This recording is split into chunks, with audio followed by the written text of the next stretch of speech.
I love Elizabeth Kubler-Ross is a famous author on grief and loss, probably the most famous. And she wrote this. She goes, the most beautiful people are those who have known defeat, defeat, suffering, struggle, and loss, and have found their way out of those depths. Let me ask you a question. Do you know defeat?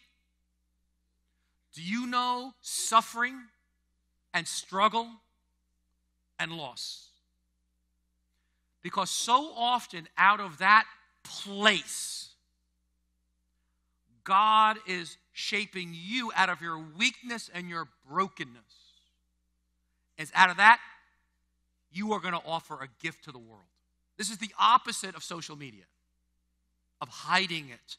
You actually do what Paul says, I boast in my weaknesses. Now, the woman I've got there in a picture, her name is Magi Barankiste from Burundi. Now, she was there during the Rwandan-Burundi genocide in 1993. And that civil war. And so during the civil war, she takes refuge in a bishop's palace or headquarters to flee for her life. At that point, she has 7 adopted children. They come into this compound, and they strip her naked, put her in a chair, because she's actually the tribe that's slaughtering everybody. And 72 people are slaughtered in front of her. Horrific. And then her best friend, they behead her. And they put her friend's head on her lap. And she bears an unspeakable horror for that short period of time. Now, she somehow escapes with her 7 children and 25 other now orphans. And she begins to care for them.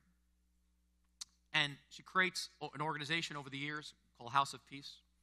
And she builds schools and, homes and a hospital and eventually a swimming pool. And she builds a swimming pool on the land where they actually had slaughtered the most people. Because she says, where the place of death is going to become a place of life. And she makes that swimming pool, not just a swimming pool, it's a baptismal pool. And she has, since 1993, she has served over 20 to 30,000 orphans. And she only recently was recognized. George Clooney gave her, she's gotten awards at Duke and George Clooney recently. But the president of Burundi called her the mother of the country. Other people in her country, you know what they called her? Crazy woman. That's so interesting. But her project, she says, was built on faith in the love of God and a belief that God can change people. And that cycle of violence and hatred can be broken through Jesus. And she had a deep sense, I was sent into this for a purpose.